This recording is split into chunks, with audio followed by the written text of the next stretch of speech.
ನಮಸ್ಕಾರ ಸ್ನೇಹಿತರೆ, ಆರ್ಸಿಬಿಯ unbox event ನಲ್ಲಿ ಕನ್ನಡದಲ್ಲೇ ಮಾತನಾಡಿದ ವಿರಾಟ್ ಕೊಹ್ಲಿ.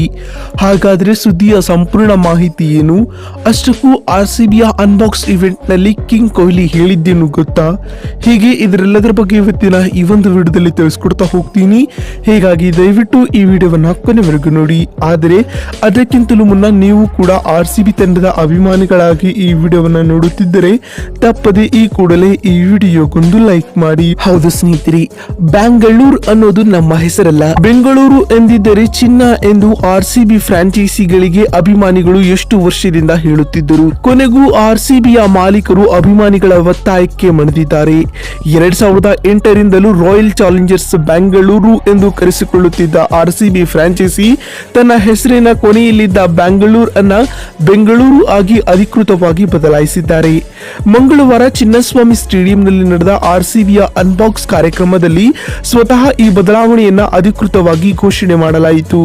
ಈ ಹಂತದಲ್ಲಿ ಸ್ವತಃ ವಿರಾಟ್ ಕೊಹ್ಲಿ ಕನ್ನಡದಲ್ಲೇ ಮಾತನಾಡಿದ್ದು ವಿಶೇಷವಾಗಿತ್ತು. ಇಷ್ಟು ವರ್ಷಗಳಿಂದ ವಿರಾಟ್ ಕೊಹ್ಲಿ ಈ ಸಲ ಕಪ್ ನಮ್ದೇ ಎನ್ನುವ ಸಾಲುಗಳನ್ನೇ ವಿರಾಟ್ ರವರು ಕನ್ನಡ ಪ್ರೇಮ ಎನ್ನುವಂತೆ ಬಳಸಲಾಗುತ್ತಿತ್ತು. ಆದರೆ ಆರ್ಸಿಬಿಯ ಅನ್ಬಾಕ್ಸ್ ಕಾರ್ಯಕ್ರಮದಲ್ಲಿ ನಿರರ್ಗಳವಾಗಿ ಕನ್ನಡದಲ್ಲಿ ಮಾತನಾಡಿದ ಕಿಂಗ್ ಕೊಹ್ಲಿ ಇದು ಆರ್ಸಿಬಿಯ ಹೊಸ ಅಧ್ಯಾಯ ಎಂದು ಹೇಳಿದಾಗ ಇಡೀ ಸ್ಟೇಡಿಯಂ ರೊಚ್ಚಿಗಿದ್ದು ಕುಣಿದು ಕುಪ್ಪಳಿಸಿತ್ತು ಸ್ನೇಹಿತರೆ. ಹೌದು, ಜೆರ್ಸಿ ಅನಾವರಣ ಮಾಡುವ ಸಮಯದಲ್ಲಿ ಮಾತನಾಡಿದ ವಿರಾಟ್ ಕೊಹ್ಲಿ ರವರು ಈ ಹಂತದಲ್ಲಿ ನಾನು ಎಲ್ಲರಿಗೂ ತಿಳಿಸುವುದೇನೆಂದರೆ ಇದು ಆರ್ಸಿಬಿಯ ಹೊಸ ಅಧ್ಯಾಯ ಎಂದು ಕನ್ನಡದಲ್ಲೇ ಹೇಳಿದರು. ಇನ್ನು ಆರ್ಸಿಬಿಯ ಸೋಷಿಯಲ್ ಮೀಡಿಯಾದ ಪೇಜ್ ನಲ್ಲಿ ಹೆಸರು ಬದಲಾವಣೆ ಆಗಿದ್ದನ್ನು ಖಚಿತಪಡಿಸಲಾಗಿದೆ. ನಾವು ಪ್ರೀತಿಸುವ ನಗರ, ನಾವು ಸ್ವೀಕರಿಸುವ ಪರಂಪರೆ ಮತ್ತು ನಮ್ಮ ಹೊಸ ಅಧ್ಯಾಯದ ಸಮಯ ನಿಮಗೆ ಪ್ರಸ್ತುತಪಡಿಸುತ್ತಿದ್ದೇವೆ.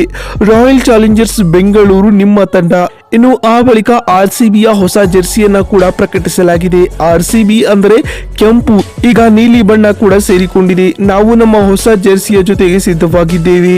ನಿಮಗಾಗಿ ಬೋಲ್ಡ್ ಆಟವಾಡಲು 2024ರಲ್ಲಿ ಆರ್ಸಿಬಿಯ ಆಟಗಾರರು ಕಾದಿಕೊಳ್ಳುತ್ತಿದ್ದಾರೆ ಎಂದು ಆರ್ಸಿಬಿಯ ಅಫಿಷಿಯಲ್ ವೆಬ್ಸೈಟ್ ತಿಳಿಸಿದೆ. ಸ್ನೇಹಿತರೆ, ನೋಡಿದ್ರಲ್ಲ ಸ್ನೇಹಿತರೆ, ಆರ್ಸಿಬಿಯ ಅನ್ಬಾಕ್ಸ್ ಇವೆಂಟ್ ನಲ್ಲಿ ಕನ್ನಡದಲ್ಲಿ ಮಾತನಾಡಿದ ಕಿಂಗ್ ಕೊಹ್ಲಿ ಹೇಳಿದ್ದೇನು ಅಂತ ತಿಳಿಸಿಕೊಡುವ ನಮ್ಮ ಈ ಪ್ರಯತ್ನ ನಿಮ್ಗೆ ಇಷ್ಟವಾಗಿದ್ದಲ್ಲಿ ತಪ್ಪದೆ ಈ ಕೂಡಲೇ ಈ ವಿಡಿಯೋಗೊಂದು ಲೈಕ್ ಮಾಡಿ. ವಿಡಿಯೋವನ್ನ ಇಲ್ಲಿವರೆಗೂ ನೋಡಿದ್ದಕ್ಕಾಗಿ ಧನ್ಯವಾದಗಳು. ಮತ್ತೊಂದು ವಿಡಿಯೋದಲ್ಲಿ ಸಿಗ್ತೀನಿ. ಅಲ್ಲಿವರೆಗೂ ನಮಸ್ಕಾರ.